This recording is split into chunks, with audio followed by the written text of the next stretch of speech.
குறிப்பாக தமிழ்நாட்டில் உள்ள மாணவர்கள், நான் மாணவர்கள் என்று சொன்னால் மாணவிகள் மாணவர்கள் ரெண்டு பேரும் சேர்ந்து, ஆண்கள் பெண்களை சேர்த்து தான் மாணவர்கள் நான் சொல்றேன். நான் மாணவர்கள் தான் ஒரு நாட்டினுடைய எதிர்காலம், அடித்தளம். மாணவர்கள் தான் நாட்டினுடைய முதுகெலும்பு.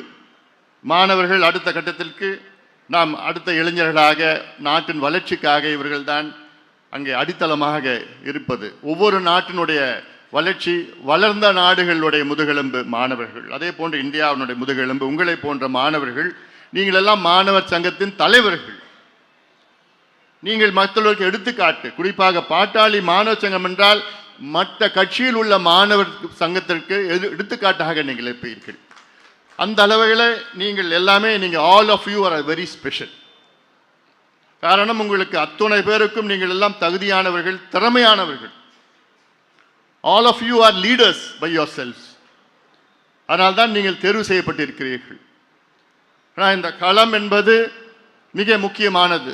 அதுவும் இப்போ இருக்கின்ற களம் என்றால் நான் சொல்வது அரசியல் களம். மாணவர்கள் அத்தனை பேரும் அரசியலுக்கு வர வேண்டும். அரசியல் என்பது என்ன? அரசியல் என்பது ஏதோ அரசியல்வாதி மட்டும் கிடையாது. அரசியல் என்பது உங்களுடைய அன்றாட வாழ்க்கை. நீங்க காலையில எழுந்துக்கிறதுல இருந்து ராத்திரி தூங்குற வரைக்கும் அது அரசியல். காலையில எழுந்துக்கிறதுல உங்க வீட்டை சுத்தி நடக்கின்ற பிரச்சனைகள், எழுந்து நீங்க போய் ஸ்கூலுக்கு போறது, பஸ்ஸில் போறது, இல்லை பள்ளிக்கூடம் போய் பள்ளிக்கூடத்தில் ஆசிரியர்கள் இருக்கிறாங்களா, பள்ளிக்கூடம் கட்டமைப்புகள் இருக்கிறதா, திருப்பி நீங்க வீட்டுக்கு வரீங்க, உங்க வீட்டுக்கு கரண்ட் பில் கட்டுறதுல இருந்து, நீங்க டிவி பார்க்கறதுல இருந்து, உங்க வீட்டினுடைய அந்த வரிகள்ல இருந்து எல்லாமே அரசியல் கலந்தது தான். அதனால அரசியல்வாதிகளும் தனியாக கிடையாது. எல்லாமே தமிழ்நாட்டில் 8 கோடி மக்கள் இருக்கின்றார்கள். 8 கோடி மக்களும் அரசியலில் கலந்து கொண்டிருக்கின்றார்கள், நேரடியாகவோ மறைமுகமாகவோ. இதை மாற்றி அமைப்பது தான் ஒரு நல்ல தலைமை, நல்ல ஒரு இயக்கம், நல்ல கட்சி. அதை மாற்ற துடித்து கொண்டிருப்பது தான் பாட்டாளி மக்கள் கட்சி. இன்னும் நமக்கு சரியான முறையில் வாய்ப்பு நமக்கு கிடைக்கல, கிடைக்கும், உறுதியாக கிடைக்கும். அது வரைக்கும் நம்ம கொள்கைகளை, நம்முடைய செயல் திட்டங்களை மக்களிடம் எடுத்து செல்ல வேண்டும். மக்களுக்கும் இன்னைக்கு தெளிவு வரணும். 30 ஆண்டுகளுக்கு முன்பு எப்படி அரசியல் தமிழ்நாட்டில் இருந்தது, இப்போ நம்ம மாறிட்டு வரோம். 30 ஆண்டுகளுக்கு முன்பு பார்த்தீங்கன்னா கிட்டத்தட்ட 30-35 விழுக்காடு மக்கள் தான் படித்த மக்கள் வாக்களித்தார்கள். இன்னைக்கு கிட்டத்தட்ட 70 விழுக்காடு மக்கள் படித்த மக்கள் வாக்களிக்கிறார்கள். இன்னும் ஒரு 20 ஆண்டுகளில் கிட்டத்தட்ட 90 விழுக்காடு மக்கள் படித்தவர்கள். அதெல்லாம் மாறிட்டு வருது. அதற்கேற்ப அரசியல் மாற்றங்கள், கொள்கைகளை நம்ம கொண்டு வரணும். இப்போ நிறைய தீர்மானங்கள் நம்ம போட்டோம். தீர்மானங்களோட முக்கியத்துவம் உங்களுக்கு தெரியுதா இல்லையான்னு தெரியல. ஆனால் நீங்கள் தெரிஞ்சு கொள்ளுங்கள். இந்த தீர்மானங்கள் போட்டதை நீங்கள் தெரிஞ்சுக்கிட்டீங்கன்னா நீங்கள் அரசியலை தலைகீழாக பேசலாம், கரைச்சி குடிச்சிடலாம். அவ்வளோ தெளிவான தீர்மானங்கள் உங்களுக்கு போட்டிருக்கு. இந்த தீர்மானங்கள் எல்லாமே மாணவர்கள் பாதிக்கக்கூடிய தீர்மானங்கள், இளைஞர்கள் பாதிக்கக்கூடிய தீர்மானம், பெண்கள் பாதிக்கக்கூடிய தீர்மானங்கள். அவர்களுக்கு விடிவு இந்த தீர்மானம் மூலமாக.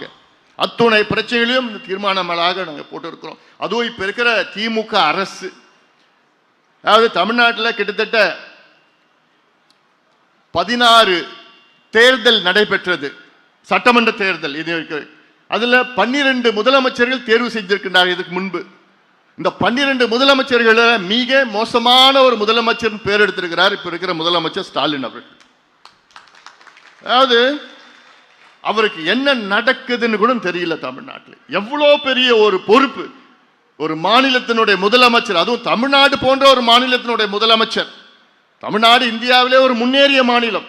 அப்படிப்பட்ட அந்த மாநிலத்தினுடைய முதலமைச்சர் எவ்வளோ அதிகாரம், எவ்வளோ பவர் இருக்கு. ஒரு கையெழுத்து போட்டா லட்சக்கணக்கான தலையெழுத்தை தீர்மானிக்கக்கூடிய அந்த கையெழுத்துக்கள், பவர்ஃபுல் போஸ்ட், ஒரு சிஎம் போஸ்ட். ஆனா அந்த போஸ்ட வச்சுக்கிட்டு அந்த குடும்பம், திமுக குடும்பம் மட்டும் சம்பாரிச்சு கொள்ளடிச்சு தமிழ்நாட்டை நாசப்படுத்தி சுரண்டி கொண்டிருக்கின்ற இந்த திமுக ஆட்சியை தூக்கி எறிய வேண்டும், அகற்ற வேண்டும். டீசெண்டா நான் சொல்ல மாட்டேன், தூக்கி எறியணும். அவ்வளோ கோபத்தில் இருக்கிறோம். நான் மட்டும் இல்ல, களத்தில் அவ்வளோ பேர் கோபத்தில் இருக்கிறாங்க. தூக்கி எறியணும். தூக்கி எறிஞ்சா இன்னும் திரும்பி வரவே கூடாது. அடுத்து நிறைய காரணங்கள் இருக்கு ஏன் இந்த ஆட்சியை தூக்கி எறியணும். அவர்களுக்கு திறமை கிடையாது, தகுதி கிடையாது, நேர்மை கிடையாது. திறமைனா என்ன? என்ன செய்யணும், மக்களுக்கு என்ன செய்யணும், அடிப்படை கல்விக்கு என்ன செய்யணும். கல்வி பத்தி எவ்வளோ மாற்றங்கள் தமிழ்நாட்டில் செய்யலாம். ஒரு உதாரணம் நான் சொல்றேன். 10 ஆண்டுகளுக்கு முன்பு தமிழ்நாட்டில் அரசு பள்ளிக்கூடங்கள், தமிழ்நாட்டில் இன்னைக்கு பார்த்தா 37,500 அரசு பள்ளிக்கூடங்கள் இருக்கு, கவர்மெண்ட் ஸ்கூல்ஸ். இந்த அரசு பள்ளிக்கூடத்தில் 10 ஆண்டுகளுக்கு முன்பு எத்தனை பிள்ளைங்க தெரியுமா படிச்சாங்க? எத்தனை மாணவர்கள் தெரியுமா படிச்சாங்க? 75 லட்சம் பேர். 10 ஆண்டுகளுக்கு முன்பு தனியார் பள்ளிக்கூடங்கள் கிட்டத்தட்ட அப்போ 10,000 தனியார் பள்ளிக்கூடங்கள், இன்னைக்கு 12,500 தனியார் பள்ளிக்கூடங்கள். அப்போ தனியார் பள்ளிக்கூடம் எத்தனை மாணவர்கள் படிச்சாங்கன்னா 35 லட்சம் பேர் 10 ஆண்டுகளுக்கு முன்பு. ஆனா இன்னைக்கு தலைகீழ மாறி இருக்கு. 10 ஆண்டுகள் இல்ல, இன்னைக்கு 37,500 அரசு பள்ளிக்கூடத்தில் 45 லட்சம் மாணவர்கள் படிச்சிட்டு இருக்கிறாங்க. எப்போ எவ்வளவு இருந்து? 75 லட்சம் இருந்தது 10 ஆண்டுகள் இல்ல. இன்னைக்கு 75 லட்சத்திலிருந்து 45 லட்சம் பிள்ளைங்க தான் இன்னைக்கு அரசு பள்ளிக்கூடங்களில் படிக்கிறாங்க. 30 லட்சம் பிள்ளைங்க அரசு பள்ளிக்கூடத்திலிருந்து வெளியில வந்துட்டாங்க 10 வருஷத்துல. தனியார் பள்ளிக்கூடம் இன்னைக்கு 12,500 தனியார் பள்ளிக்கூடம். 10 ஆண்டுகளுக்கு முன்பு 35 லட்சம் பிள்ளைங்க, இன்னைக்கு 65 லட்சம் பிள்ளைங்க படிக்கிறாங்க. இது எவ்வளோ பெரிய ஒரு துரோகம், ஒரு மாநிலத்திற்கு செய்கின்ற துரோகம் இது. அரசு பள்ளிக்கூடங்கள், இலவச கல்வி, தரமான கல்வி கொடுக்கணும். இது அரசினுடைய வேலை, அரசியல் சாசனத்தில் இருக்கிறது. ஒரு அரசு தரமான இலவச கல்வி கொடுக்க வேண்டும் என்று. ஆனா இந்த திமுக அரசு அதை பத்தி எந்த ஒரு அக்கறை இல்லாத ஒரு அரசு. அரசு பள்ளிக்கூடம்னா என்ன? கிராமத்தில் விவசாயியின் மகன், கூலி தொழிலாளர் மகன், பாட்டாளி மகள்கள் எல்லாமே அரசு பள்ளிக்கூடத்தில் படிக்க முடியுது சூழல். இன்னைக்கு தனியார் பள்ளிக்கூடத்தில் படிக்க முடியுதா? ஒரு வருஷத்துக்கு 2 லட்சம், 5 லட்சம், 10 லட்சம் வாங்கிட்டு இருக்கிறாங்க. கட்டணம் கட்ட முடியுமா? முடியாது. அதனால என்ன, எதுல கவனம் செலுத்தணும்? ஒரு நல்ல அரசு பள்ளிக்கூடத்தில் கவனம் செலுத்தணும். ஆனா 30 லட்சம் பிள்ளைங்க 10 வருஷத்துல அரசு பள்ளிக்கூடத்துல தனியார் பள்ளிக்கூடத்துக்கு வராங்கன்னா என்னையா செஞ்சிட்டு இருக்கீங்க? என்னையா, எதுக்கியா தூங்கிட்டு இருக்கிறீங்க? தூங்குற போன்று ஏன் நடிக்கிறீங்க? இதுல என்ன கொடுமை தெரியுமா? இந்த 30 மாவட்டம், தமிழ்நாட்டில் 38 மாவட்டங்கள் இருக்கிறது, வருவாய் மாவட்டங்கள். அதுல 30 மாவட்டத்தில் 208 அரசு பள்ளிக்கூடத்தை மூடி இருக்கிறாங்க இந்த படுபாவிங்க. எவ்வளவு ஒரு வெட்கக்கேடு அவங்களுக்கெல்லாம். எதுக்கியா உங்களுக்கெல்லாம் நிர்வாகம்? எதுக்கியா உங்களுக்கெல்லாம் முதலமைச்சர்? எதுக்கு உங்களுக்கு கல்வி அமைச்சர் பதவிகள் வச்சிருக்கீங்க? கஷ்டப்பட்டு உருவாக்கின அரசு பள்ளிக்கூடத்தை மூடறதுக்கேயா நீ எல்லாம் பொறுப்புல இருக்கிற? உங்களுக்கு தகுதி திறமை போங்கயா, ஓடி போங்க. ஒரு அரசு பள்ளிக்கூடத்தை உருவாக்குறது எவ்வளவு கஷ்டம், எவ்வளவு சிரமம். கட்டிட்டு போகலாம், கட்டிடம் கட்டிட்டு போகலாம். ஆனா அந்த பள்ளிக்கூடத்தில் நம்பிக்கையா படிக்கிற மாணவர்கள், நம்பிக்கையா அந்த பெற்றோர்களுக்கு நம்பிக்கை வரணும். உருவாக்குறது எவ்வளவு சிரமம். கர்ம வீரர் காமராசர் அவர்கள் எத்தனை பள்ளிக்கூடத்தை திறந்தார்? 25,000 பள்ளிக்கூடத்தை திறந்தார். ஆனா இந்த துரோகிகள் பள்ளிக்கூடத்தை மூடிட்டு இருக்கிறாங்கன்னா இவங்க எவ்வளவு பெரிய துரோகம் தமிழ் சமுதாயத்திற்கு, தமிழ்நாட்டுக்கு செய்கிறாங்க. இவங்க எல்லாம் காசுக்கு இவங்க என்ன வேணா பண்ணுவாங்க, எதை வேணா வித்துட்டு போவாங்க இவங்க காசுக்காக. அதெல்லாம் நீங்கள் எல்லாம் எடுத்துட்டு சொல்லுங்க, மக்கள்கிட்ட சொல்லுங்க. திமுகவுடைய அவல நிலை, அவல ஆட்சியை பற்றி, கேவலமான மோசமான மோசடி ஆட்சி. ஆனால் மறுபடியும் சொல்றேன், மாணவர்கள் நீங்க நினைச்சீங்கன்னா ஆட்சி மாற்றம் வரும். எவ்வளோ உதாரணம், உலகத்தில் எவ்வளோ உதாரணம் இருக்கு. மாணவர் நினைச்சாலே ஆட்சி மாற்றம் வரும். கடந்த ஆண்டு பங்களாதேஷில் ஆட்சி மாற்றம் யாரால? உங்களை போன்ற மாணவர்களால் வந்தது. அதற்கு முந்தைய ஆண்டுல நேபாளில் ஆட்சி மாற்றம் வந்தது. யாரால? உங்களை போன்ற மாணவர்களால. அதுக்கு முந்தைய ஆண்டு இலங்கையில் ஆட்சி மாற்றம் வந்தது. யாரால? உங்களை போன்ற மாணவர்களால. அப்போ ஒரு நாட்டினுடைய ஆட்சியே மாற்றக்கூடிய தகுதி திறமை உள்ளவர்கள் மாணவர்கள். தமிழ்நாட்டில் முடியாதா? உறுதியா முடியும், உங்களால முடியும். அது அவசியமா நீங்க செய்யணும், உங்களுடைய எதிர்காலத்தை கருதி. All the students should be selfish. செல்ஃபிஷ்னா என்ன? சுயநலமா இருங்க மாணவர்கள். ஏன் சுயநலமா கேட்கிறேன்? உங்களுக்கு நல்லாட்சி வந்தா நீங்க நல்லா இருப்பீங்க. அந்த சுயநலம் ஒவ்வொரு மாணவருக்கும் வரணும்.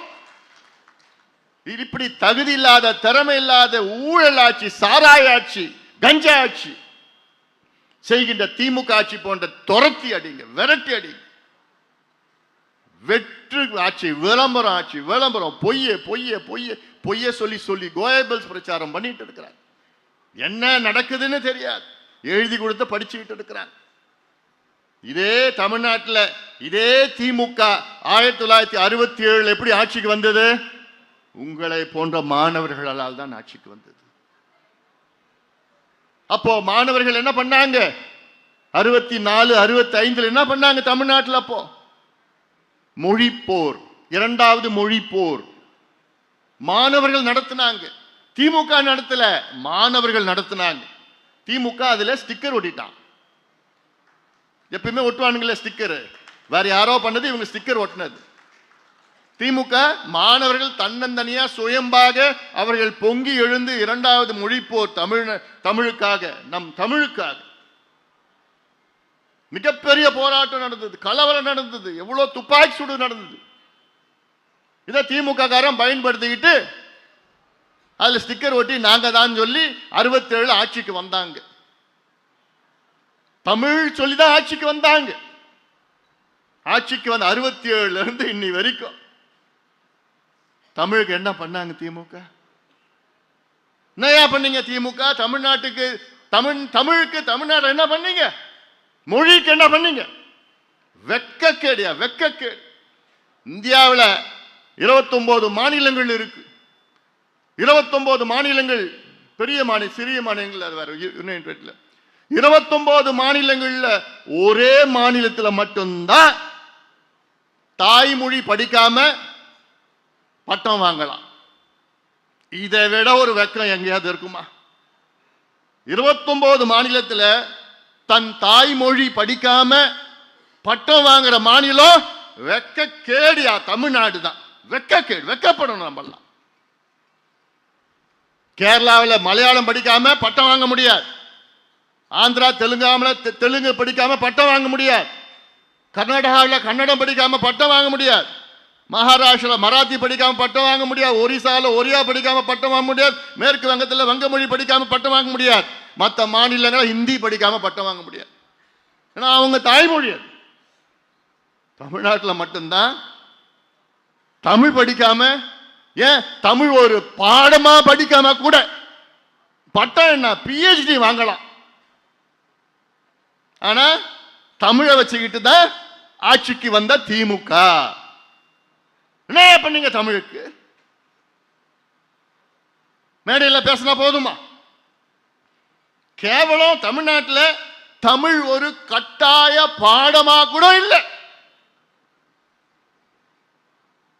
ஆனா தமிழ் எங்கள் மூச்சு, உயிர் மூச்சு, வாயில வருது அசிங்கமா. மேடைக்கு பேசுறது எவ்வளவு மோசடி. 20 ஆண்டுகள் முன்பு வழக்கு போட்டு சட்டம் வந்தது. அதுக்கு பாட்டாளி மக்கள் கட்சி தான் காரணம். அதுக்கு அப்போ கலைஞர் அவர்களை வலியுறுத்தி அழுத்தம் கொடுத்து சட்டமன்றத்தில் ஒரு சட்டத்தை நிறைவேற்றினாங்க. 10 ஆண்டுகளில் 10வது தேர்வில் தமிழ் கட்டாயமா ஒரு பாடம். அந்த 10 ஆண்டுகள் முடிந்தவுடனே அப்புறம் வழக்கு போட்டு நிலுவையில் இருக்கு. இன்னைக்கு 20 ஆண்டுகளாக உச்ச நீதிமன்றத்தில் நிலுவையில் இருக்கிற வழக்கு. என்ன வழக்கு? தமிழ்நாட்டில் தமிழ் ஒரு கட்டாயமா பாடமா கொண்டு வரணும்னு ஒரு வழக்கு 20 ஆண்டு காலமாக உச்சநீதிமன்றத்தில் நிலுவையில் இருக்கு. எல்லாத்துக்கும் உச்சநீதிமன்றம் ஓடுறியே. உங்களுக்கு ஊழல் பிரச்சனைனா உச்சநீதிமன்றம் போய் ஸ்டே வாங்கிட்டு வரீங்க. மணல் கொள்ளையில் ஈடுபட்டவங்களுக்கு காப்பாற்றுறதுக்கு உச்சநீதிமன்றம் போய் ஸ்டே வாங்குற. டாஸ்மார்க் ஊழலுக்காக நீங்க இங்க வழக்கு தொடர்ந்தா உடனே உச்சநீதிமன்றம் வாங்கிட்டு ஸ்டே வாங்குறிய. ஏன் இந்த தமிழ் ஒரு கட்டாய பாடமா கொண்டு வரதுக்கு உச்சநீதிமன்றம் இருக்கிற வழக்கு 20 ஆண்டு காலமா நிலுவையில் இருக்க வழக்கு ஏன் கொண்டு வர முடியல? உன்னால ஏன் முடியல?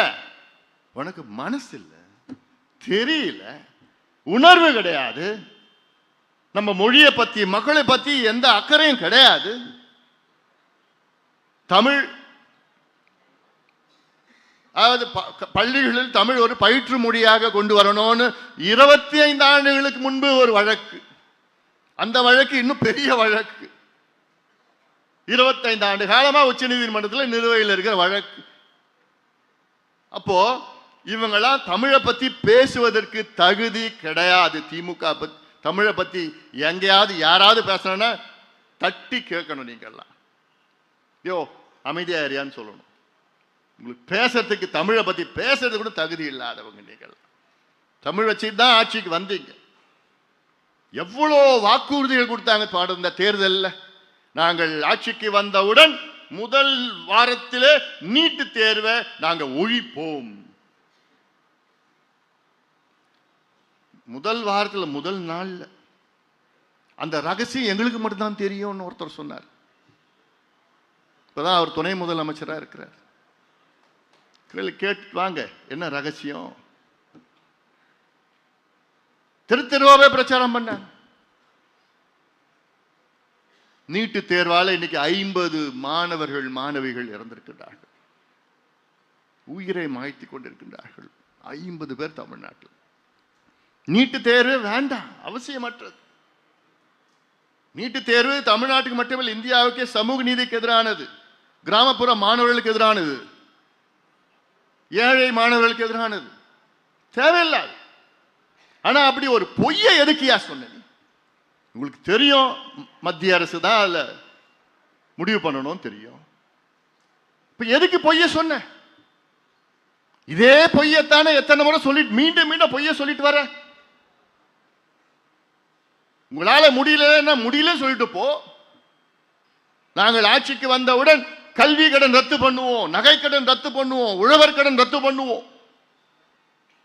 எவ்வளவு ஒரு துரோகம் செஞ்சிருக்கு திமுக. கல்வி கடன் கிட்டத்தட்ட 20,000 கோடி கல்வி கடன். அதுல 10,000 கோடி தான் இருக்கு. அதுல எலிஜிபிள் பார்த்தா 5,000 கோடி. உனக்கு 5,000 ரூபாய் கொடுக்க தெரியுது இல்ல? எதுக்கு நீ 5,000 ரூபாய் கொடுத்த? இப்போ எலெக்ஷனுக்காக உங்க காசை கொடுத்த. அதுவும் கடன் வாங்கி. அந்த கடனை யாரு கட்டுறது? நம்ம தான் கட்டணும். ஒவ்வொருத்தவங்க மேல உங்க தலையில 1,20,000 ரூபாய் கடன் வாங்கியிருக்கிறாங்க தமிழ்நாடு அரசு. 1,20,000 ரூபாய் கடன். யாரு கட்ட போறீங்க? நீங்க தான் கட்ட போறீங்க. திமுக கட்ட போறது கிடையாது.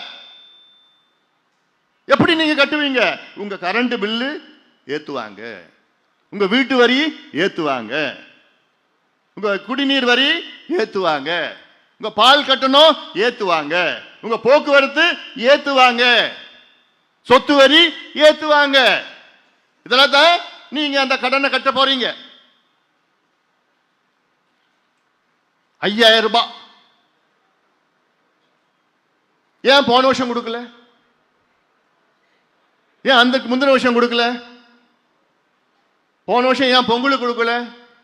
இந்த வருஷம் பொங்கலுக்கு 3,000 ரூபாய், போன வருஷம் பொங்கலுக்கு 3 நாமம்.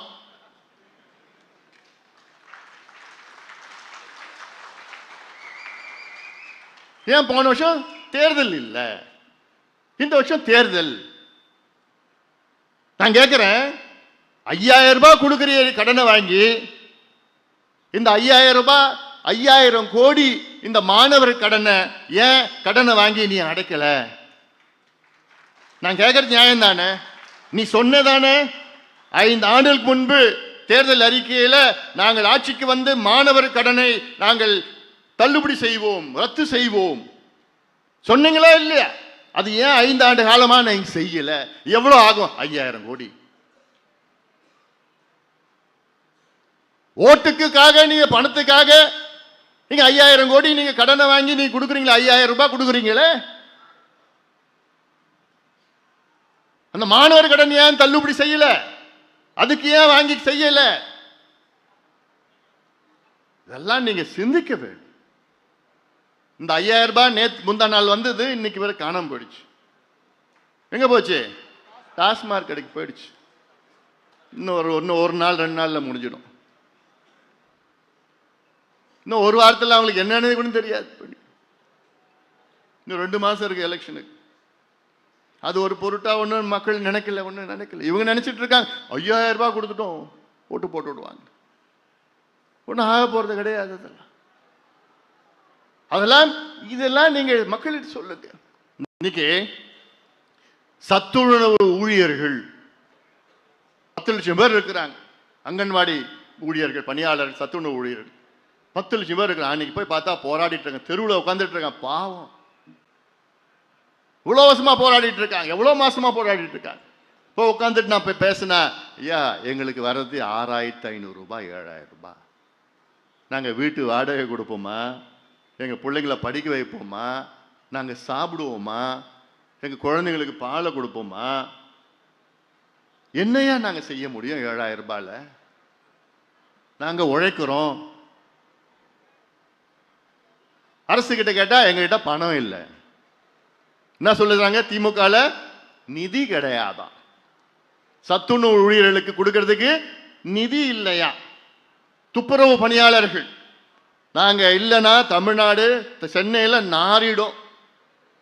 நாங்க தான் அந்த குப்பையை, நீங்க போடுற குப்பையெல்லாம் நாங்க தான் பொறுக்கிட்டு இருக்கிறோம். அவங்க சொல்றாங்க.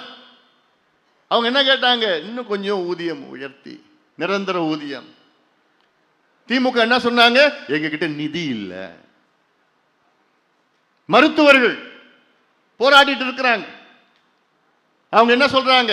நாங்க எங்க உயிரை பணைய வச்சு நாங்க வேலை செய்யறோம்.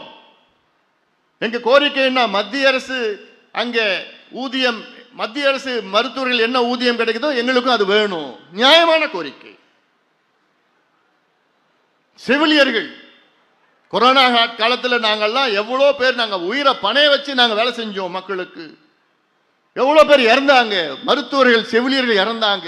மருத்துவர்களை விட செவிலியர்கள் தான் அதிகமாக வேலை செய்கிறாங்க. செவிலியர்கள்லாம் காலையில் 7 மணிக்கு வந்துடணும், சாயங்காலம் 7 மணிக்கு தான் போக முடியும். நர்ஸ் மருத்துவர்கள் 9 மணிக்கு வருவாங்க, 2 மணிக்கெல்லாம் போயிடுவாங்க. அவங்க என்ன கேட்டாங்க? எங்களுக்கு ஊதிய உயர்வு வேணும். தமிழ்நாடு அரசு, ஸ்டாலின் அரசு என்ன சொன்னாங்க? எங்ககிட்ட நிதி இல்லை. இடைநிலை ஆசிரியர்கள் அவங்க கோரிக்கை என்ன? எத்தனை லட்சக்கணக்கான மக்கள் போராடிட்டு இருக்கிறாங்க. என்ன கோரிக்கை? சமநிலை ஊதியம், சமநிலை விலை. தமிழ்நாடு அரசு என்ன சொல்லுது? எங்களுக்கு நிதி இல்லை. அப்போ இவ்வளோ உழைக்கின்ற வர்க்கம் மக்களுக்காக பணியாற்றி கொண்டு, உழைத்து கொண்டு, உயிரை மாய்த்து கொண்டு, உயிரை பணைய வைத்து மக்களுக்காக வேலை செய்கின்ற, பணியாற்றுகின்ற இவ்வளோ அரசு ஊழியர்கள், பணியாளர்கள் இவ்வளோ பேர் வேலை செய்யறாங்க. அதுக்கெல்லாம் திமுக கிட்ட பணம் இல்லையா? அரசு கிட்ட பணம் இல்லையா? நிதி கிடையாது. ஆனா தேர்தலுக்காக உங்களுக்கு 3000 ரூபாய், 5000 ரூபாய் உங்களுக்கு நிதி கிடைக்குது. எங்கிருந்து வந்தது அந்த நிதி? அதுவும் முன்பணமா. மாசம் 1000 ரூபாய் கொடுக்கறது நாங்க முன்கூட்டியே கொடுத்துடுவோம். ஏன்னா யாராவது நீதிமன்றம் போய் அதை தடுத்து நிறுத்திடுவாங்களாம். அட பாருங்கடா. ஒரு திட்டம் நடைமுறையில் இருந்ததுன்னா தேர்தல் வந்தாலும் சரி வரலனாலும் சரி அந்த திட்டம் தொடரும். யாரும் நிறுத்த முடியாது. யாரும் கோர்ட்டுக்கு போக முடியாது. யாரும் கோர்ட்டுக்கு போறது கிடையாது. இப்படி ஒரு பொய்யை சொல்லி அடுத்த மாசம் கிடைக்காது அவங்களுக்கு. அதுவும் சொல்லிவிடுங்க பெண்கள் கிட்ட. ஏமா 5000 முடிஞ்சு போச்சு, இல்லை அடுத்த மாசம் 1000 ரூபாய் வராது, அதுக்கு அடுத்த மாசம் 1000 ரூபாய் வராது, அதுக்கு அடுத்த மாசம் 1000 ரூபாய் வராது. அதுவும் கோடை காலத்துல 2000 ரூபாய் முன்பணம் கொடுக்குறாங்களா? ஏன் போன வருஷம் கோடை வரலையா? அதுக்கு முந்தின வருஷம் கோடையே வரலையா? இவ்வளோ ஒரு மோசடி 420 ஆட்சி தமிழ்நாடு பார்த்தது கிடையாதுப்பா. இவ்வளோ மோசடி, இவ்வளோ பொய், இவ்வளோ பித்தலாட்டம் செய்கின்ற ஒரு ஆட்சி திமுக. அதனால தான் அவ்வளோ கோபத்தில் உணர்வுபூர்வமா இந்த 100 நாள் நடைபயணம் நீங்க பார்த்துருப்பீங்க. ஒவ்வொரு பகுதிக்காக நான் வந்தேன். நான் 38 மாவட்டத்தில் கிட்டத்தட்ட 34 மாவட்டத்துக்கு நான் போனேன். எதுக்கு போனேன்? மக்களை திரட்டி, மக்களுடைய உரிமைகள், பெண்களே எழுங்கள், வாருங்கள், போராடுங்கள், புரட்சி செய்யுங்கள், மாணவர்களை, இளைஞர்களை புரட்சி செய்யுங்கள், வீதிக்கு வாருங்கள், இந்த கொடுங்கோல் ஆட்சியை எதிர்த்து புரட்சி செய்யுங்கள், மாணவர்களை, இளைஞர்களை வாங்க. ஏன்னா அவ்வளோ ஒரு மோசமான ஆட்சி. ஒரு முதலமைச்சர், ஒரு 3-4 அதிகாரிகள் வைத்து தான் அரசாங்கம் நடக்குது, அவ்வளவுதான். ஒரு 4 வியாபாரிகளை கூட சேர்த்து வச்சிருக்கிறாங்க. வியாபாரிகள்னா யாரு? அமைச்சர்கள் போர்வையில் வியாபாரிகள் 4 பேர் அமைச்சர்கள். அவங்க வியாபாரிகள் நான் சொல்லுவேன், அமைச்சர்கள் சொல்ல மாட்டேன். எல்லாத்தையும் கூறு போட்டு காசுக்காக வித்து வித்து வித்து வித்து நாசப்படுத்தி கொண்டு. அல்ல நம்பர் 1 யாருன்னா எத்திராஜுலு வஜ்ரவேலு என்கின்ற ஏவா வேலு. இருக்குது, நிறைய இருக்குது. இப்போ வச்சிருக்கிறோம். அவருக்கு இந்த சமுதாயம் பார்த்தாலே அப்படி வைத்தெரிச்சல். அவர் பேசுறதே பாரு, ஸ்கூல் பாய்ஸ் நம்மளை பார்த்தா காமிப்போம் யார் நம்ம ஸ்கூல் பாய்ஸ் காமிச்சிடலாம். அது மட்டும் இல்லை, இன்னைக்கு நம்ம கட்சிக்கு உள்ள இருக்கிற இந்த சூழல், இந்த குழப்பங்கள் காரணமே திமுக. திமுகவுடைய கைகூலிகள் தான் ஐயா சுத்தி இருக்கிறாங்க. சூழ்ச்சி பண்ணி எப்படியாவது நம்ம கட்சியை பலவீனப்படுத்தணும்னு நினைச்சிட்டு இருக்கிறாங்க. ஆனால் அதை விட 10 மடங்கு அதிகமாக பலம் பெற்றிருக்கிறது நம் கட்சி. பலமாக இருக்கிறது, உணர்வாக இருக்கிறது. இந்த ஒரு காரணம் போதும் திமுகவை வீட்டுக்கு அனுப்புவது. இந்த ஒரு காரணம் போதும். பார்த்துக்கலாம், நானும் தயாரா இருக்கிறேன். உறுதியாக ஆட்சி மாற்றம் நடக்கும். ஆனால்தான் நாம் நல்ல கூட்டணிக்கு நாம் சென்றிருக்கின்றோம். நீங்கள் விரும்பிய கூட்டணிக்கு நாம் சென்றிருக்கின்றோம். வெற்றி கூட்டணி நம்முடைய கூட்டணி. அனைத்து இந்திய அண்ணா திராவிட முன்னேற்ற கழகம் தலைமையிலான தேசிய ஜனநாயக கூட்டணி வெற்றி கூட்டணி. உறுதியாக நாம் வெற்றி பெறுவோம். உறுதியாக நாம் வெற்றி பெறுவோம்.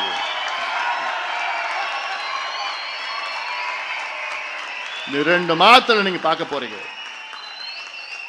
திமுக சிங்கிள் டிஜிட்ல வரும். சிங்கிள் டிஜிட்ல வரும் திமுக. 1991 திமுக நடந்ததுதான் இப்ப நடக்க போகுது.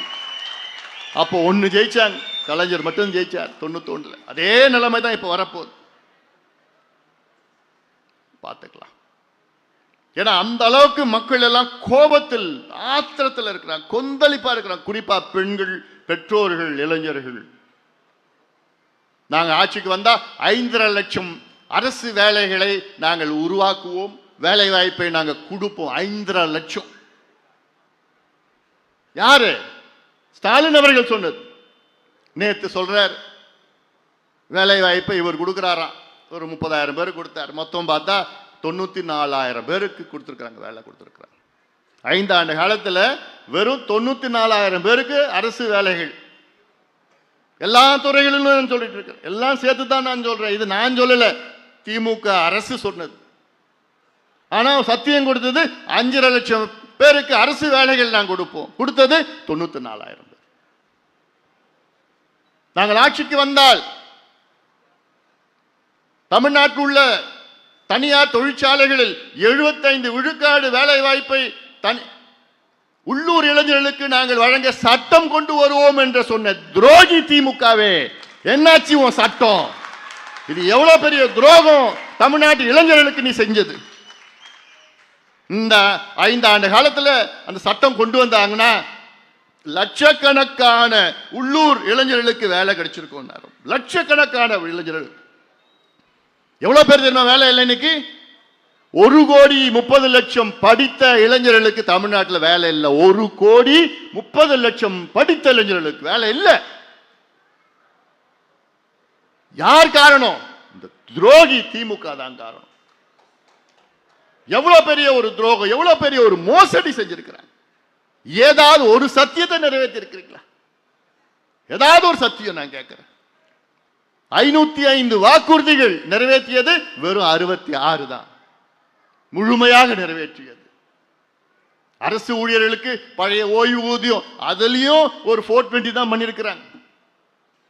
ஜனவரி மாசம் கிட்டத்தட்ட 5000 அரசு ஊழியர்கள் ஓய்வு பெற்றிருக்கிறாங்க. அவங்களுக்கு எதுவுமே கிடைக்கல.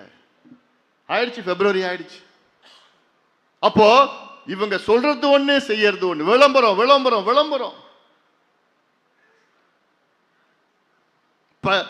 அதாவது இப்போ கடைசி காலம் இன்னொரு 2 வாரம் தான். 2 வாரத்தில் முடிஞ்சு போச்சு திமுக. இப்போ நேற்று பார்த்தா 50 கல் குவாரிகளுக்கு அனுமதியாம். கல் குவாரிகள், கிரஷர், கனிம வளம். என்னையா இன்னும் 2 வாரத்தில் முடிய போகுது, இப்ப என்னங்க அனுமதி கொடுக்குற? மணல் குவாரிக்கு இப்ப அனுமதி கொடுக்குறாங்க. கடைசியில் ஏதோ கொள்ளடிச்சிட்டு போகணும்னு முடிவு ஆயிடுச்சு அவனுக்கு தெரிஞ்சு போச்சு திமுக இனி வரப்போறது இல்ல, இருக்கிறப்ப கொள்ளடிச்சிட்டு போயிடணும்னு அந்த முடிவு வந்துட்டாங்க. அது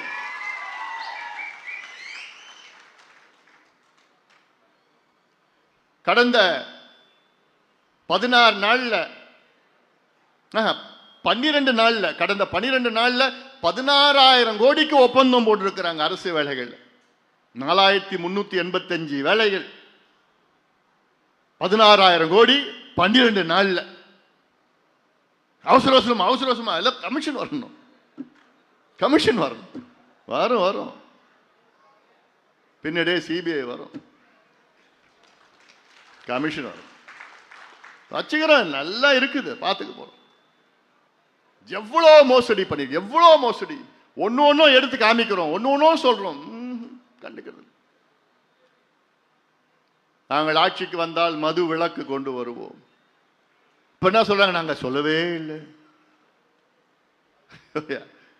அது வேற வாய், சொன்ன வாய் வேற வாய். பேருக்குன்னு இந்த 5 ஆண்டு காலத்தில் பேருக்குன்னு ஒரு 500 டாஸ்மாக் கடையை மூட்டினாங்க. ஆனா அதுக்கு பதிலாக என்ன திறந்தாங்க தெரியுமா? மணமகிழ் மன்றங்கள். மணமகிழ் மன்றங்கள்னா என்ன? கிளப்பு. அங்க குடிக்கிறது மட்டும் இல்லை, சீட்டாடலாம், சூதாட்டம் பண்ணலாம், குடிக்கலாம், என்ன வேணா கும்மால் அடிக்கலாம். இத 1000 மணமகிழ் மன்றங்கள் திறந்திருக்கிறாங்க. 1000. அதுல கிட்டத்தட்ட 1500 கோடி அவங்களுக்கு லஞ்சம் வாங்கி திறந்திருக்கிறாங்க. எவ்வளவு இந்த தமிழ் சமுதாயத்தை சீரழித்து கொண்டிருக்கின்ற திமுக எவ்வளவு சீக்கிரம் வீட்டுக்கு அனுப்புறாங்களோ அவ்வளவு நல்லது தமிழ்நாட்டுக்கு. இவங்களுக்கு எந்த டீசென்சி கிடையாது, தமிழ் மக்களை பற்றி எந்த அக்கறையுமே கிடையாது. அதனால்தான் சொல்லிட்டு இருக்கிறேன், ஆபத்து. திமுகனா தமிழ்நாட்டுக்கு ஆபத்து. அண்ணா அவர்கள் திமுக தொடங்கிய காரணம் வேறு. அண்ணா அவர்கள் போன்ற ஒரு நேர்மையான முதலமைச்சர் தமிழ்நாடு பார்த்தது கிடையாது. காமராசர் அவர்கள், அண்ணா அவர்களும் மிக சிறந்த நிர்வாகிகள். ஆனால் அதுக்கு பிறகுதான் வந்தது பார் அழிவு, தமிழ்நாட்டுக்கு அழிவு. திமுகவில் அவங்க ஓஹோன்னு இருக்கிறான், கொள்ள அடிச்சுக்கிட்டு எல்லாம் ஓஹோன்னு இருக்கிறாங்க. ஆனா மக்கள் இன்னைக்கு ஆண்டியாக, குடிகாரனாக, கஞ்சாவின் அடிமையாக, போதை பொருட்கள் எங்க அதிகமா இன்னைக்கு போதை பொருட்கள் விற்கிறாங்க. ஒன்னு புரிஞ்சுக்கணும். நீங்க சில பேர் நினைச்சுக்கிறாங்க போதை பொருட்கள்லாம் கஞ்சா கஞ்சா கஞ்சான்னு சொல்லிட்டு இருக்கிறான். கஞ்சாவை விட கொடுமையான கொடூரமான போதை பொருட்கள் தமிழ்நாட்டில் எல்லா கிராமங்களிலும் வித்துட்டு இருக்கிறாங்க. இன்னைக்கு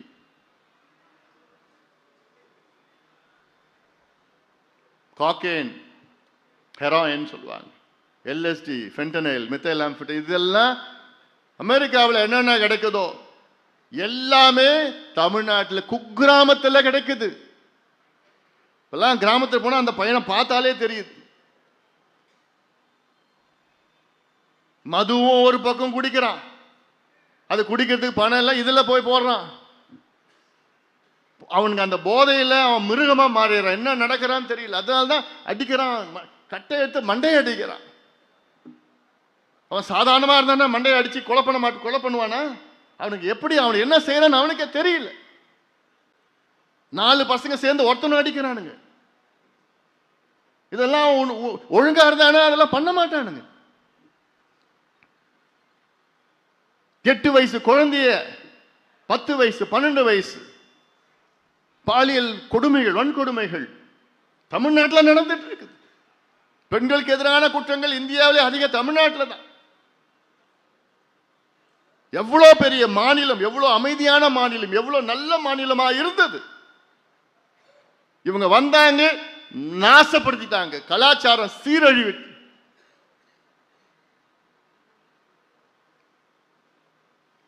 காவல்துறை தெரியாம யாராவது கஞ்சா விற்க முடியுமா? போதை பொருள் விற்க முடியுமா? சரி, நான் கேட்கிறேன், ஒருத்தவன் போய் கஞ்சா வாங்குறான், ஒருத்தவன் இல்லை நிறைய பேர் வாங்குறாங்கன்னா அப்ப போலீஸுக்கு தெரியாதா அவன் விற்கிறவனு? வாங்குறவனுக்கு தெரியுது, ஆனா அவ்வளோ இன்டெலிஜென்ஸ் வச்சுக்கிட்ட போலீஸுக்கு தெரியாதா அவன் விற்கிறான்னு? தெரியாதா? சாதாரணமா தெரிய போகுது. அப்ப ஏன் அது தவிர்க்க முடியல, தடுக்க முடியல? ஏன்னா விற்கிறதே திமுக அல்ல. சில நேர்மையான காவல்துறை இருக்கிறாங்க, அவங்க பிடிச்சி கிடிச்சு ஏதாவது பண்ணாங்கன்னா கூட உடனே போன் வரும். நான் பகுதி பேசுறேன், தொகுதி பேசுறேன், ஒன்றியம் பேசுறேன், மாவட்டம் பேசுறேன், ஏன் ஆளுயா விட்டுடுயா, சாயங்காலம் வந்து ஒன்று பார்க்குறேன். எல்லாம் நடக்குது. ஆனால் தான் கேட்குறேன் நான், எனக்கு இந்த பிள்ளைங்கள்லாம் பார்த்தா எனக்கெல்லாம் அப்படியே வயிறு எரியுது. எவ்வளோ ஒரு ஒரு மோசமான ஒரு மருத்துவனா நான் சொல்கிறேன், ஒரு டாக்டரா நான் சொல்கிறேன். ஏன்னா இதெல்லாம் பார்த்தா எவ்வளோ ஒரு மோசமான இந்த தலைமுறையை அழித்து கொண்டிருக்கின்ற திமுகவை அகற்ற வேண்டும். தலைமுறை, இந்த ஜெனரேஷன் ஏதோ சும்மா ஒருத்தன் 2 பேர், ஒரு 1000 2000 பேர் இல்லை, லட்சக்கணக்கான மக்கள், லட்சக்கணக்கான இளைஞர்களை அழித்து கொண்டிருக்கின்ற திமுகவை அப்புறப்படுத்தணும், துரத்தி அடியுங்கள். இது அவசியமானது. இந்த துரத்தி நீங்க அடிக்கலன்னா இந்த தலைமுறை போயிடுச்சு, அடுத்த தலைமுறையும் போயிடும். அதுதான் என்னுடைய ஆதங்கம், எனக்கு வலி, அதான் வலி எனக்கு. ஒவ்வொரு ஊரா நான் போய் பார்த்துட்டு தான் வரேன். இப்படி ஒரு அரசாங்கம் என்ன செய்யணும்னு தெரியல. விளம்பரம் நாங்க 50 லட்சம் பேருக்கு நாங்க தனியார்ல வேலை வாய்ப்பு கொடுப்போம்னு சொன்னோம். எத்தனை பேர் வேலை கொடுத்தாங்க? அதுல ஒரு பொய். அந்த புத்தகம்லாம், நான் போட்ட புத்தகம்லாம் படிச்சிருக்கீங்களா? திமுகவின் பொய் முதலீடு. இன்னைக்கு சொல்றாரு முதலமைச்சர், 12,16,000 கோடி முதலீடு வந்துடுச்சு தமிழ்நாட்டில், தனியார் முதலீடு வந்துடுச்சுன்னு. அதை எடுத்து பார்த்தா இவங்க அமைச்சரவையில், திமுக அமைச்சரவையில் 5 ஆண்டு காலம் தொழிற்சாலைகளுக்கு ஒப்புதல் அளித்ததே 1,90,000 கோடி. ஒப்புதல் அளித்ததே 1,90,000 கோடிக்கு தான் ஒப்புதல் அளிச்சிருக்கிறாங்க. அதுல முதலீடு வந்தது 1 லட்சம் கோடிக்கு தான். ஆனா சொல்றது 12,4 லட்சம் கோடிக்கு முதலீடு வந்துடுச்சு, 34 லட்சம் பேருக்கு வேலை கிடைச்சிடுச்சு அப்படின்னு ஒரு பொய்யை மீண்டும் மீண்டும் சொல்லுகின்ற ஒரு முதலமைச்சர் எங்கேயாவது பார்த்திருக்கீங்களா? தமிழ்நாட்டில் வந்து பாருங்க. அவர் பேர் தான் மு க ஸ்டாலின்.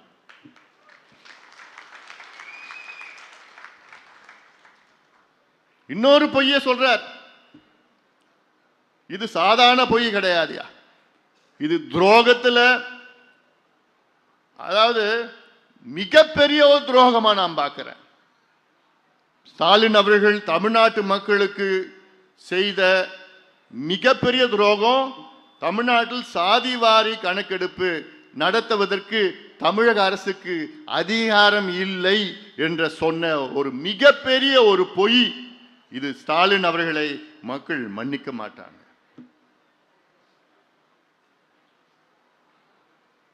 எவ்வளவு பெரிய ஒரு பொய்யை முதலமைச்சர் ஸ்டாலின் அவர்கள் சட்டமன்றத்துக்குள்ள பேசுறார். அப்போ கர்நாடகா என்ன ஜப்பான்ல இருக்குது? தெலுங்கானா எந்த ஊர், எந்த நாட்டில் இருக்கு? பீகார் எந்த நாட்டில் இருக்கு? ஒரிசா எல்லாம் இந்தியாவில் தான் இருக்கு. தமிழ்நாட்டுக்கு பொருந்த சட்டம் அந்த மாநிலத்துக்கும் பொருந்தது, அந்த மாநிலம் பொருந்த சட்டம் தமிழ்நாட்டுக்கும் பொருந்தும். இந்தியன் ஸ்டாட்டிஸ்டிக்கல் ஆக்ட் 2008 படி தான் கர்நாடகா, ஆந்திரா, தெலுங்கானா, ஒரிசா, ஜார்க்கண்ட், பீகார் சாதிவாரி கணக்கெடுப்பு நடத்திட்டாங்க.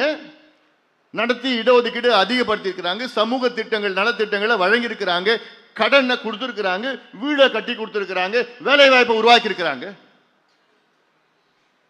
ஆனா ஸ்டாலின் அவர்களுக்கு மட்டும்தான் அந்த சட்டம் பொருந்தாது. சொல்ற மாநில அரசுக்கு உரிமையே கிடையாது, மத்திய அரசு தான் எடுக்கணும். நான் திருப்பி திருப்பி சொல்றோம், நாங்க சென்சஸ் கேட்கல, சர்வே கேட்கிறோம்னு தெளிவா சொல்லிட்டு இருக்கிறோம். ஆனாலும் திருப்பி திருப்பி எங்களுக்கு அதிகாரம் இல்லை, அதிகாரம் இல்லை, மாநில மத்திய அரசு தான் எடுக்கணும், மத்திய அரசு தான் எடுக்கணும். கர்நாடகா உயர்நீதிமன்றமே தெளிவுபடுத்திடுச்சு.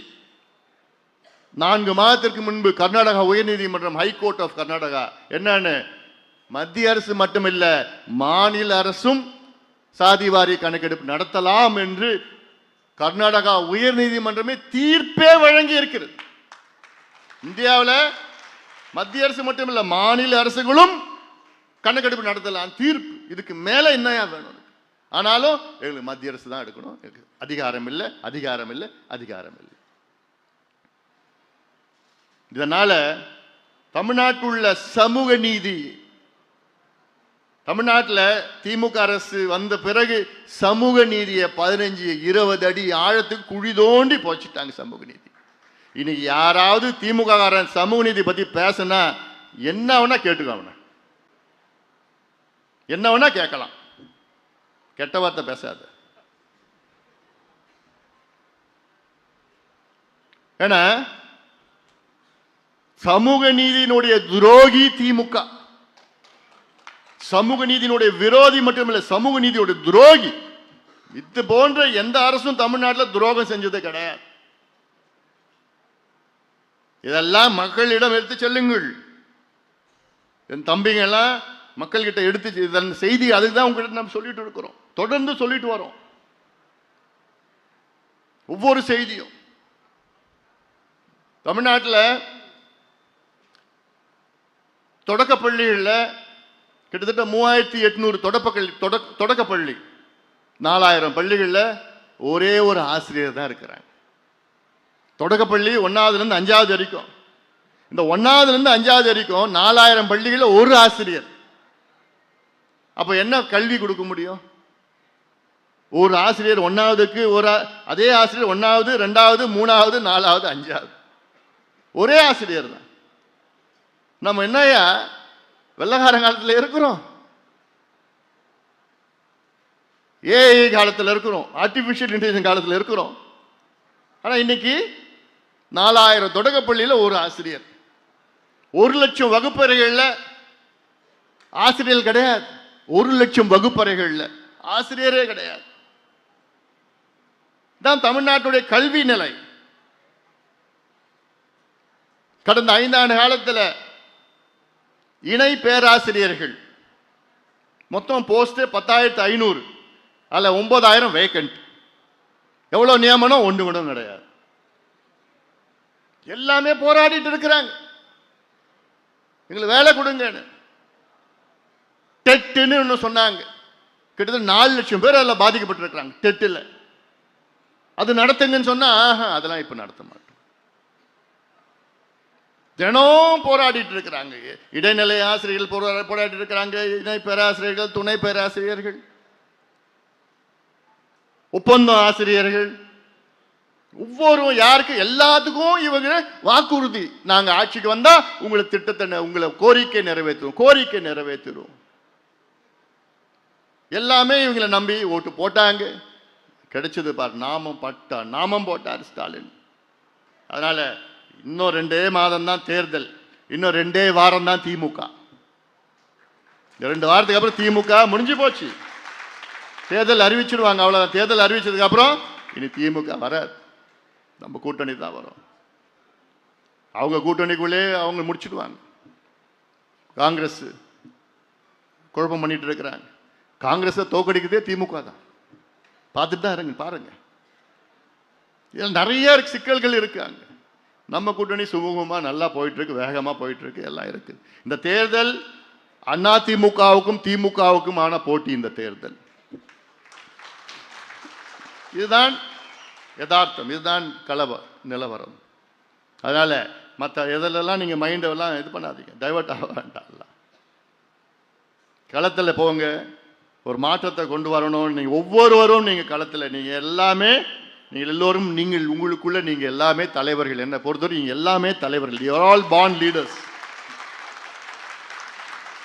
திறமையான தலைவர்கள் நீங்கள் எல்லோரும்.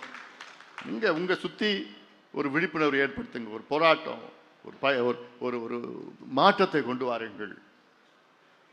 இது அவசியமானது, தமிழ் சமூகத்திற்கு அவசியமானது. இந்த மாற்றம் தமிழ்நாட்டுக்கு ஒரு அவசியமான மாற்றம். இது இந்த தலைமுறைக்கு அவசியமான மாற்றம். இது ஏன்னா இவங்க மறுபடியும், அதாவது வாய்ப்பே கிடையாது, மறுபடியும் ஆட்சிக்கு வரமாட்டாங்க. ஆனால் அந்த மாதிரி ஒரு சூழல் வந்துடுச்சுன்னா முடிஞ்சு போச்சு. அந்த பயம்தான் எனக்கு. தமிழ் சமுதாயத்தை ஒழிச்சிட்டாங்க, தலைமுறை ஒழிச்சிட்டாங்க, பெண்களை அழிச்சிட்டாங்க, குழந்தைகள், பெற்றோர்கள் எல்லாம் முடிச்சிட்டாங்க. விவசாயம்னா என்னன்னு கூட தெரியல. ஸ்டாலின் அவர்களுக்கு விவசாயம்னா என்ன, நீர் மேலாண்மைனா என்ன, பிரச்சனைகள் எதுவுமே கிடையாது. நேற்று ஒரு கொள்கை வெளியிட்டு இருக்கிறார் ஸ்டாலின் அவர்கள். தமிழ்நாட்டில் 2026 பசுமை ஆக்கல், தமிழ்நாடு பசுமை ஆக்கலாம். ஸ்டாலின் அவர்கிட்ட போய் கேட்டா என்னன்னு சொன்னா எனக்கு தெரியாது. நான் ஒரு இழிவால நான் பேசல, நான் உண்மையை நான் பேசுறேன். ஏதோ கொடுக்குறாங்க, படிக்கிறாங்க, அவ்வளவுதான். அதுல என்னன்னா, அது நகர்ப்புறத்தில் மரங்கள்லாம் நட்டனா அந்த மரங்கள் நடுறதுக்கு டெண்டர் போடணும். இப்போ இந்த 2 வாரத்துக்குள்ள அடிச்சு பிடிச்சுன்னு பண்ணணும். சாகிற நேரத்தில் தான் சங்கரான்னு சொன்னானா. இன்னும் 2 வாரத்தில் முடிய போதியா, அமைதியா போங்க, அவ்வளவுதான். இப்போதான் டெண்டர் போடுறானுங்க, இப்போதான் குவாரிக்கு அனுமதி கொடுக்குறான், இப்போதான் மணல் குவாரி அனுமதி கொடுக்குறான், இப்போதான் அந்த மேம்பாலம் கட்டுறானுங்க. 2000 கோடி கடனை வாங்கி, அதாவது இந்த நிதியாண்டில் இல்ல, அடுத்த நிதியாண்டில இருந்து 2000 கோடி இந்த நிதியாண்டுக்கு கொண்டு வந்து அதுல டெண்டர் வர்றானுங்க. எல்லாம் பார்த்துட்டு தான் இருக்கிறோம். எப்படியாவது கொள்ளடிக்கணும், கொள்ளடிச்சுக்கிட்டு அதில் எலெக்ஷன் நேரத்தில் காசு, நீ எவ்வளோ காசு கொடுத்தாலும் எடுபட போறது இல்லை. அது மக்கள் தெளிவாக இருக்கிறாங்க. உங்களை துரத்தி அடிக்கணும்னு மக்கள் தெளிவாக ஆயிட்டாங்க. குறிப்பா பெண்கள், மாணவர்கள், விவசாயிகள், மீனவர்கள், நெசவாளர்கள் இருந்து அத்தனை உழைக்கின்ற வர்க்கமும் இன்னைக்கு தெளிவா இருக்கிறாங்க. அதனால தான் சொல்றேன், மாணவ செல்வங்கள் நம் நாட்டினுடைய எதிர்காலம். அவர்களுடைய உரிமைகளுக்காக நம்ம என்ன தியாகம் வேணா செய்யலாம். நம்ம இங்க மேடையில் இருக்கின்றவர்களும் சரி, நீங்களும் சரி, மாணவ செல்வங்கள் நம்முடைய செல்வங்கள். அவங்கெல்லாம் அவர்கள் நல்ல கல்வி வரணும், நல்ல அடுத்த கட்டத்துக்கு கல்வி முடிச்ச உடனே, பள்ளி கல்வி முடிச்ச உடனே கல்லூரி கல்வி, நல்ல தரமான கல்வி வரணும். அந்த கல்லூரி கல்வி முடிச்ச உடனே நல்ல வேலை வாய்ப்பு உருவாக்கணும், நல்ல சூழல் உருவாக்கணும், சுயமரியாதையுடன் வாழ வேண்டும். இதுதான் பாட்டாளி மக்கள் கட்சியுடைய இலக்கு, நம்முடைய இலக்கு. இந்த இலக்கை அடைவதற்காகத்தான் தமிழ்நாட்டில் நம்முடைய பாட்டாளி மாணவர் சங்கம் அமைப்பை தொடங்கி, இந்த மாணவர் சங்கம் மிகப்பெரிய ஒரு புரட்சியை ஏற்படுத்துகின்றது, ஏற்படுத்த வேண்டும் என்று அந்த கோரிக்கை உங்களிடம் நான் வைத்திருக்கின்றேன். அந்த வகையில் இந்த பாட்டாளி மாணவர் சங்கத்தின் மாநில பொதுக்குழு மிக சிறப்பாக நடைபெற்று கொண்டிருக்கிறது. இங்கே இருக்கின்ற அத்துணை செய்திகளும் நீங்கள் எல்லாம் உள்வாங்கியிருப்பீர்கள். தீர்மானங்கள் எல்லாம் மீண்டும் நீங்க படிங்க, படிச்சு இதெல்லாம் நீங்க பரப்புரை செய்ய வேண்டும். தேர்தல் நேரம் இது. தேர்தல் நேரத்தில் நமக்கு கிடைச்ச தொகுதிகள் மட்டுமில்லை, நம் கூட்டணி கட்சிகள் கிடைத்த தொகுதிகளிலும் நீங்கள் மிக சிறப்பாக நீங்கள் அங்கங்கே பணியாற்றி உங்களுடைய பங்களிப்பு எதுவும் நீங்க எதிர்பார்க்க வேண்டாம். என்னை கூப்பிடல, எனக்கு செய்தி சொல்லலை, இதெல்லாம் எதுவும் சொல்லக்கூடாது. உங்க கூப்பிடுறாங்க கூப்பிடல, கூட்டணி கூப்பிடுறாங்க கூப்பிடல, செய்தி சொல்றாங்க சொல்லலை, உங்கள் எல்லாத்துக்கும் கடமை இருக்கு. உங்க எல்லாத்துக்கும் தனிப்பட்ட முறையில் உங்களுக்கு எல்லாருக்கும் கடமை இருக்கிறது. எப்பா எதை பத்தி எனக்கு கவலை இல்லப்பா, கூப்பிடுறாங்க. நான் களத்தில் போவேன், மாற்றத்தை கொண்டு வருவேன், இளைஞர்களை சக்தியை நான் திசை திருப்புவேன், நம்ம கூட்டணிக்கு வாக்களிப்பு வைப்பேன் என்று நீங்கள் அத்துணை பேரும் நீங்கள் உணர்வு பூர்வமாக களத்திலே வேகமாக வீரமாக நம்பிக்கையோடு தைரியத்தோடு நீங்கள் இறங்கி வருகின்ற தேர்தலில் நாம் கூட்டணி மிகப்பெரிய வெற்றியை பெற்று தமிழ்நாட்டில் ஆட்சி மாற்றம் உங்களால் தான் நடக்கும், உங்களால் தான் முடியும். அந்த ஆட்சி மாற்றம் வருவதற்கு மாணவர் செல்வங்கள் உங்களால் தான் முடியும் என்று சொல்லி சிறப்பாக நடத்துகின்ற இந்த பொதுக்குழு நடத்திய அத்துணை நிர்வாகிகளுக்கும் என்னுடைய வாழ்த்துக்கள் பாராட்டுகள் தெரிவித்து நன்றியோடு அமர்கின்றேன். வணக்கம்.